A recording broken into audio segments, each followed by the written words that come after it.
Không gian ngoài trái đất là khoảng không mênh mông rộng lớn, nơi có vô vàn những điều mà con người chưa hề biết đến. Đó cũng là lý do mà chúng ta khó có thể phủ nhận khả năng tồn tại của các dạng thực thể sống có trí tuệ thông minh khác ngoài con người. Cùng với sự phát triển của công nghệ, loài người ngày nay đã có một bước tiến dài trong hành trình khám phá vũ trụ.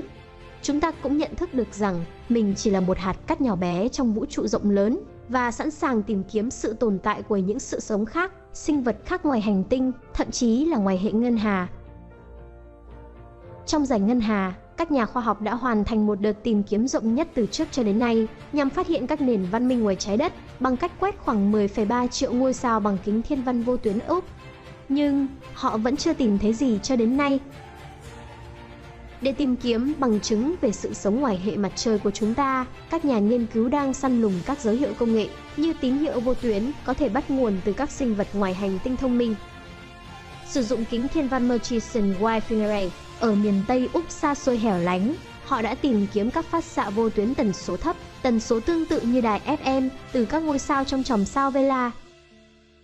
Theo nhà vật lý thiên văn Chenwa Chamberlain thuộc Bộ phận Thiên văn và Khoa học Vũ trụ của Cơ quan Khoa học Quốc gia của Úc, Tổ chức Nghiên cứu Khoa học và Công nghiệp Khối Thịnh Vượng Chung đã chia sẻ: không có gì ngạc nhiên khi chúng tôi đã không tìm thấy điều gì, vẫn còn rất nhiều biến số chưa biết. Việc tìm kiếm sự sống bên ngoài hệ mặt trời của chúng ta là một thách thức lớn. Chúng tôi không biết mình có thể nhận được tín hiệu khi nào, bằng cách nào, ở đâu hoặc loại nào để phát hiện ra một dấu hiệu rằng chúng ta không đơn độc trong thiên hà.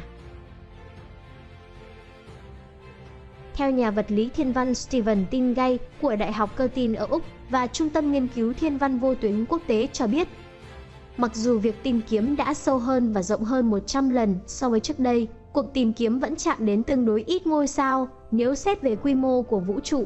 10 triệu ngôi sao có vẻ rất nhiều.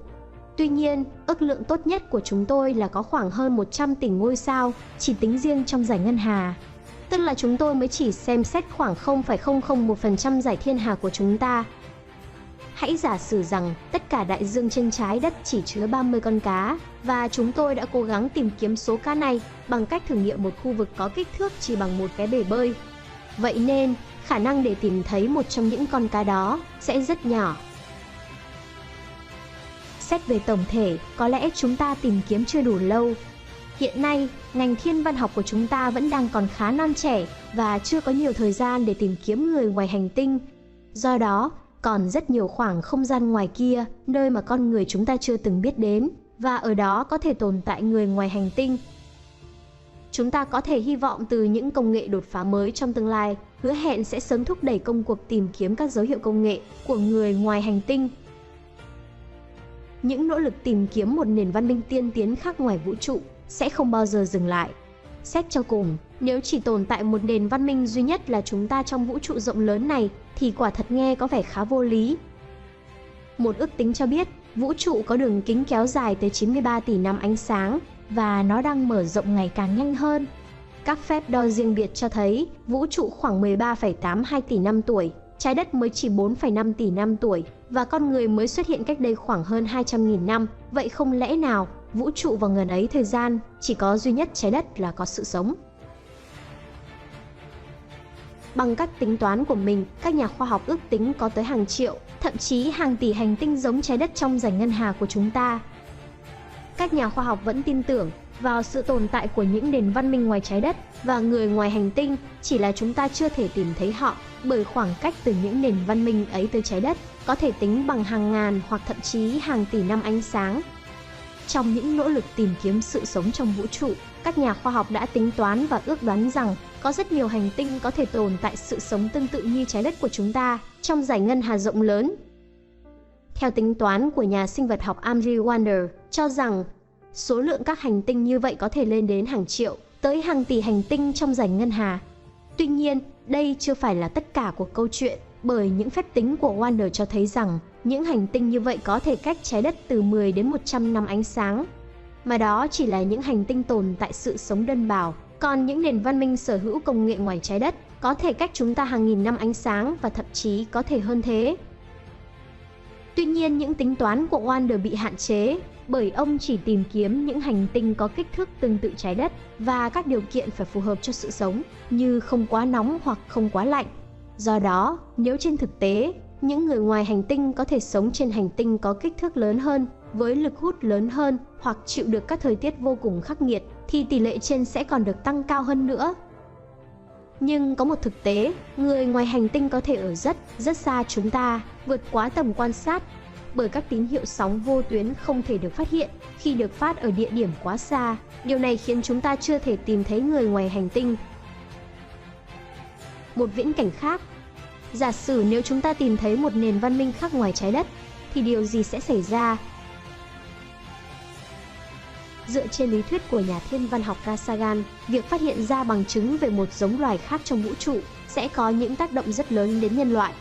Nó ảnh hưởng cụ thể trong nhiều lĩnh vực khoa học.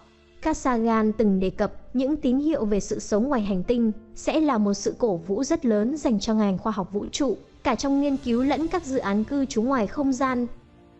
Tuy nhiên, giả thuyết này được Sagan đưa ra vào thế kỷ trước không khiến nhiều người để tâm. Nhưng vào thời điểm hiện nay, khi khoa học đã phát triển vượt bậc, các nhà nghiên cứu háo hức tìm tòi và thấy phấn khích, mong muốn được khám phá vũ trụ để tìm kiếm những nền văn minh khác.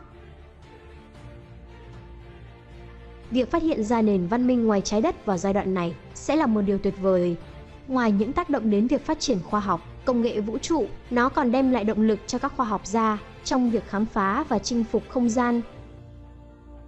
Cũng có một khả năng là sẽ chẳng có gì thay đổi cả. Những tín hiệu bên ngoài trái đất sẽ chẳng đem lại điều gì khác biệt khi các nhà khoa học hay chính trị gia giấu nhẹm nó đi. Tuy nhiên, khả năng tồi tệ nhất xảy ra đó là có thể dẫn đến sự cuồng loạn và hoang tưởng trong xã hội. Hoặc trớ trêu hơn, việc tìm thấy một nền văn minh tương đương với nhân loại có thể trở thành nền tảng cho thuyết đại chọn lọc trong nghịch lý Fermi phát triển. Nghịch lý này đề cập đến việc các nền văn minh tự động tìm đến nhau và rồi tự diệt lẫn nhau, dẫn đến sự suy vong của toàn vũ trụ. Và biết đâu, chính điều này có thể khiến các khoa học gia chùn bước khi muốn hướng đến một tương lai xa hơn, nơi mà loài người chinh phục khắp vũ trụ. Cho đến khi chúng ta tìm thấy được những bằng chứng xác thực, thì con người vẫn đang là minh chứng duy nhất về sinh vật sống có tri giác trong vũ trụ. Điều đó khiến nhân loại và trái đất trở nên vô cùng đặc biệt, và chúng ta phải làm tất cả những gì có thể để bảo vệ cuộc sống và hành tinh này